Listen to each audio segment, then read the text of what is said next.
Hello everybody, it is UAA once again, bringing you another playthrough of a game.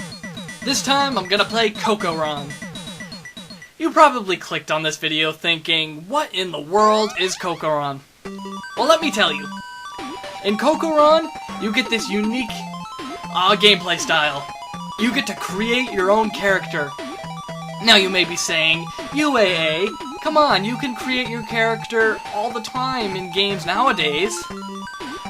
That's true, but in Cocoron, it's very unique. In modern games, you just, you create a human or something, you change the facial features, you change the height, how heavy they are, what they're wearing, stuff like that. But in Cocoron, you can mix and match species and objects and all types of things. For example, you can create a character that has a ninja head, a boat for a body, that shoots out flowers as a weapon. There's so many options. There are 8 options for each part of the body. You can choose between 8 head pieces, 8 body pieces, and 8 different weapons. Each of them have their own weight value, and the higher the weight, the more it will affect your movement and your agility. If you have a high weight, you won't be able to jump very high. And each weapon has an attack value, which is pretty self-explanatory. The higher the number, the more powerful the attack is. So keep that in mind. It's good to create some heavy characters that have a lot of health for bosses later in the game, and other characters that can traverse the environments pretty easily. So it's good to create a selection of characters. Each time you beat a boss, you can create another character, 6 of them in total, and you can name all of them. I'll be getting, that's actually important, but we'll get to that in a little bit. In Cocoron, there is a open world. You can go to any level you want at any time. It's really cool. All the levels are connected, so it's sort of open world. It's that style, but it's in an NES game, so it's all the more special. One thing I don't like about the game is that these eggs. In order to break them, you have to hit them 3 or 4 times, which isn't a problem when they're just sitting on the map. But when you kill enemies, these eggs also appear. So instead of just dropping the item, they drop an egg, so you have to hit it a few more times. It gets kind of annoying in my opinion. But other than that, this game is great. When you're using a specific weapon, you'll find that a picture of that weapon in eggs and such. If you collect 5 of them, the weapon will upgrade, so make sure you collect those. You can upgrade a weapon a total of 3 times, up to 20 items, and they get pretty powerful at the end. I'll be showing off all the powered up versions of all the weapons. It's pretty cool. But here's the first boss of the game. It is the Fairy Queen, I guess. I don't know the name. I don't know if they even tell you. Oh no, she says it. She is the Fairy Queen. Okay. So yeah, you wanna hurt them. Obviously, they're a boss. But the bosses, their life can be depleted very quickly, especially when you have some of the more powerful weapons. I kind of wish they were a bit stronger.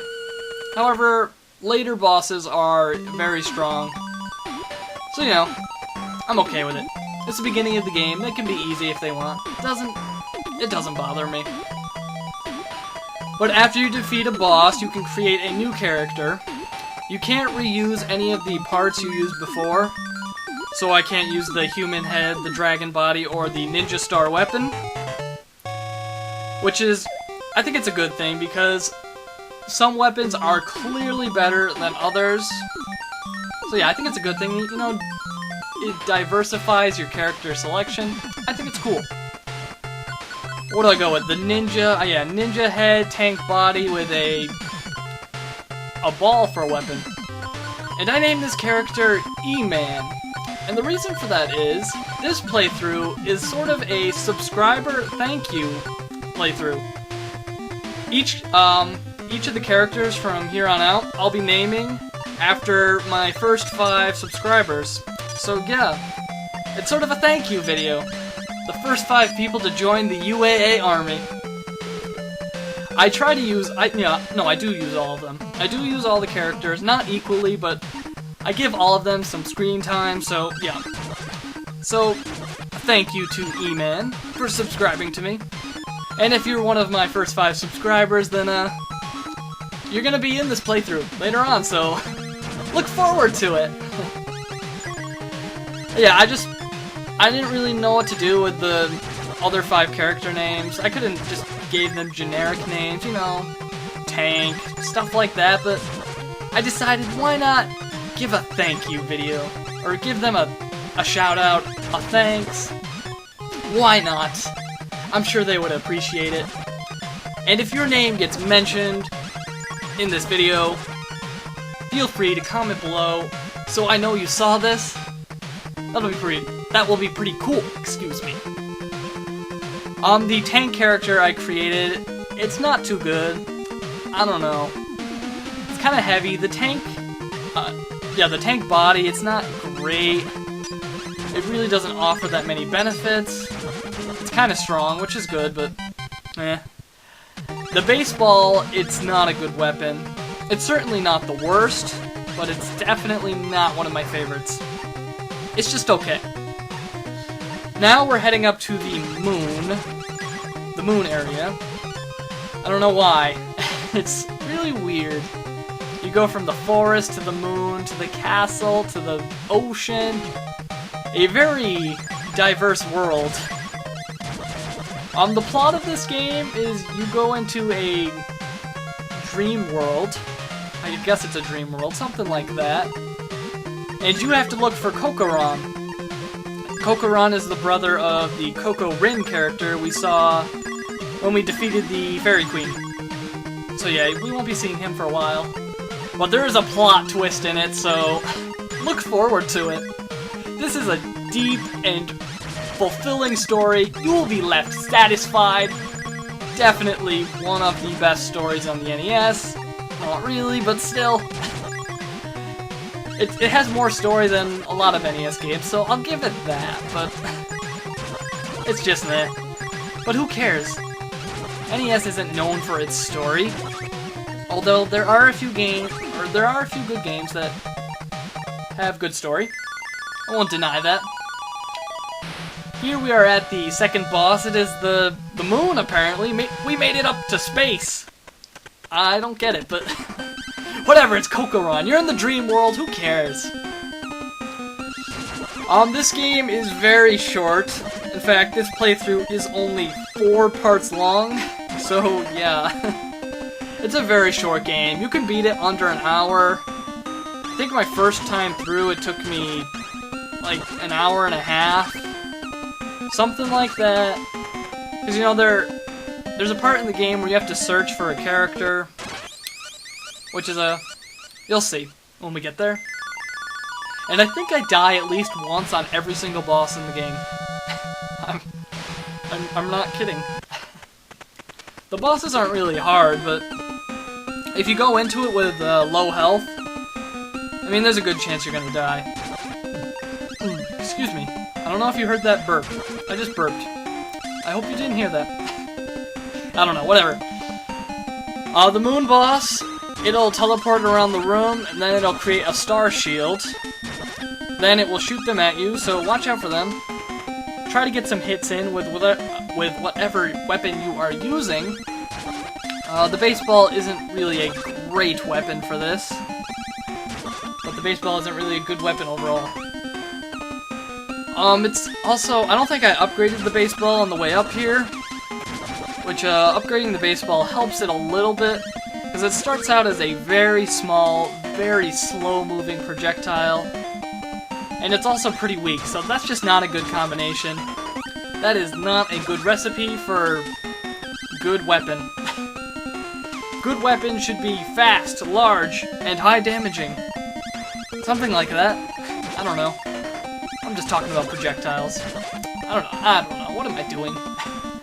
Do I die again? I hope I don't die again. I haven't watched this footage in a while. It's been a while since I edited this footage. I guess I don't! And then the moon.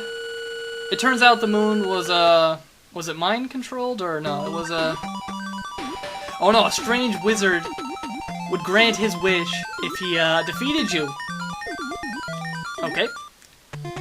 Every time you beat a boss, this elephant will come back. I forgot his name. It's like, I don't know. I feel like it's some stereotypical Indian name. Something like that. I don't know. For character number 3, we are going to create a robot with the cyborg body with the boomerang. The boomerang is a fantastic weapon. You'll see when it's fully upgraded. And this is my second best character, right next to UAA. And I named this person after Chaos Sigma Zero, subscriber number 4 or something like that. I don't know, all I know is that Chaos Sigma Zero is an awesome guy. He's recommended a few challenges to me, and yeah, he makes some pretty awesome videos. I'm just blown away by his skill at the Mega Man Battle Network series. Go check out his channel if you have time or something. I guess I'll put a link to it in the description. Why not? But yeah, he's a pretty cool guy, and I'm not sure how he discovered me, but it must have been naturally. I don't know. Chaos Sigma Zero, if you're watching this, could you please tell me how you discovered my channel? I would really like to know. I'm kind of curious. But yeah, the boomerang, it's a great weapon. It starts out pretty bad. It only has a limited range, and it's sort of slow moving. But the thing is, if you miss, you have to wait a little bit before you can shoot out another boomerang. Because I think you can only have a maximum of 2 boomerangs on the screen at one time.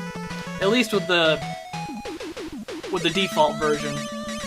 When you upgrade it, you can have a bunch more on the screen. It's pretty awesome. You'll see when we get there. Now we're heading to the ice area. I guess it's like the North Pole or something. I'm guessing it's the North Pole. You'll see why when we get to the boss. Just a hunch I have. Something like that. And as you can see, when you complete a level and you go to another one, you have to go through a little bit of the previous level. Like here, I had to go through a little bit of the moon, which I think is pretty cool. I like how it's all one big world and they're all connected. It's pretty awesome. But that's the end of this video. Thank you for watching. Stay tuned for part number 2. Until then, this is UAA signing out. I'll see you guys later.